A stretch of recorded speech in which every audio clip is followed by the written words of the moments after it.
আসসালামু আলাইকুম। সংবাদে আপনাদের সবাইকে স্বাগতম জানাচ্ছি আমি নুসরাত। শুরুতেই সংবাদ শিরোনাম। যুদ্ধে এবার নতুন লক্ষ্যবস্তু নির্ধারণ করল ইরান। তালিকা প্রকাশ। ইরান নিশ্চিহ্ন হওয়ার পথে। ট্রাম্প। ইসরায়েলে ইরানের নতুন ক্ষেপণাস্ত্র হামলা। ইরানে দূতাবাস বন্ধ করল সুইজারল্যান্ড। দর্শক, এতক্ষণ শুনছিলেন সংবাদ শিরোনাম। এখন বিস্তারিত।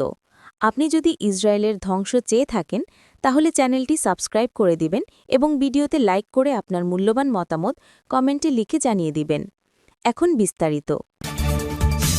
ইসরায়েল ও উপসাগরীয় অঞ্চলে মার্কিন প্রযুক্তি জায়ান্টগুলোর কার্যালয়কে সম্ভাব্য লক্ষ্যবস্তু হিসেবে উল্লেখ করে তালিকা প্রকাশ করেছে ইরান।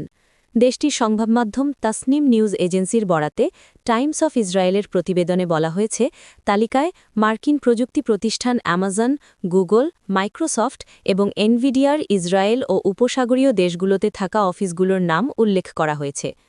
প্রতিবেদনে আরও বলা হয়, আঞ্চলিক যুদ্ধ যখন অবকাঠামোগত যুদ্ধের দিকে বিস্তৃত হচ্ছে, তখন ইরানের সম্ভাব্য লক্ষ্যবস্তুর পরিধিও ধীরে ধীরে বাড়ছে। তবে এই সম্ভাব্য লক্ষ্যবস্তুর বিষয়ে তারা কোনো নির্দিষ্ট সূত্র উল্লেখ করেনি। মধ্যপ্রাচ্যে চলমান সংঘাতের প্রেক্ষাপটে সাম্প্রতিক সময়ে উত্তেজনা দ্রুত বাড়ছে। বিশেষ করে ইরান ও ইসরায়েলের মধ্যে সরাসরি ও পরোক্ষ হামলাপাল্টা হামলার ঘটনা বাড়ার ফলে অঞ্চল জুড়ে নিরাপত্তা পরিস্থিতি অস্থির হয়ে উঠেছে। বিশ্লেষকদের মতে, যুদ্ধ যদি সামরিক স্থাপনা ছাড়িয়ে জ্বালানি, যোগাযোগ ও প্রযুক্তি অবকাঠামোর ওপর ছড়িয়ে পড়ে, তাহলে তা পুরো অঞ্চলের অর্থনীতি ও ডিজিটাল অবকাঠামোর জন্য বড় ঝুঁকি তৈরি করতে পারে। কারণ উপসাগরীয় দেশগুলোতে আন্তর্জাতিক প্রযুক্তি কোম্পানিগুলোর গুরুত্বপূর্ণ ডেটা সেন্টার ও আঞ্চলিক অফিস রয়েছে। এমন পরিস্থিতিতে ইরানের সম্ভাব্য লক্ষ্যবস্তুর তালিকা প্রকাশ নতুন করে উত্তেজনা বাড়াতে পারে বলে আশঙ্কা করা হচ্ছে। মার্কিন প্রেসিডেন্ট ডোনাল্ড ট্রাম্প বলেছেন, যুদ্ধক্ষেত্রে আমাদের জন্য খুব ভালো খবর আছে। স্পষ্ট করে বললে, তারা অর্থাৎ ইরান পুরোপুরি ধ্বংস হয়ে যাচ্ছে। ইরান নিশ্চিহ্ন হওয়ার পথে। মেরিল্যান্ডে সাংবাদিকদের সঙ্গে আলাপকালে তিনি এমন দাবি করেন। ট্রাম্প বলেন, তারা অর্থাৎ ইরান প্রায় খাদের কিনারায় চলে এসেছে। এর মানে এই নয় যে আমরা এখনই যুদ্ধ শেষ করছি, তবে তারা শেষ হয়ে গেছে।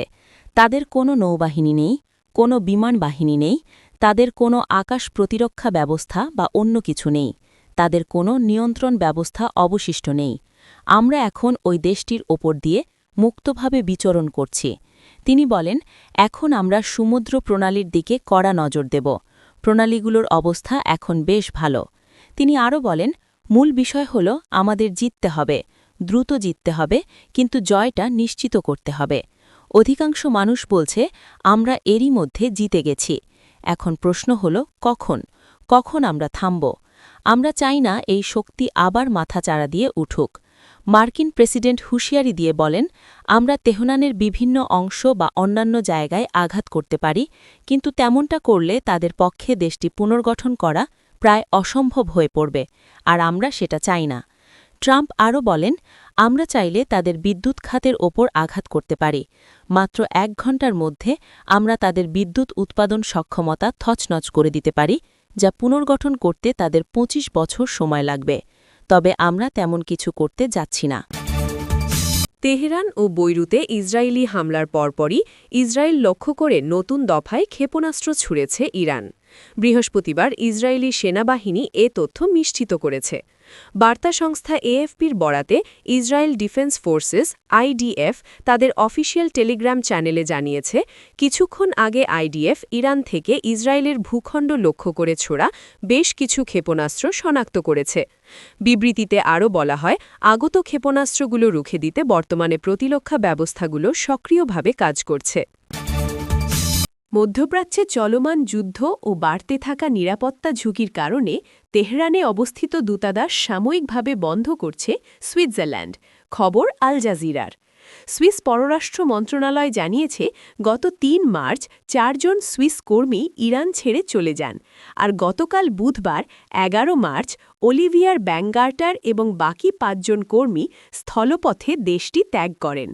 তবে পরিস্থিতি স্বাভাবিক হলে তারা আবার তেহরানে ফিরে আসবেন বলে জানিয়েছে পররাষ্ট্র মন্ত্রণালয়।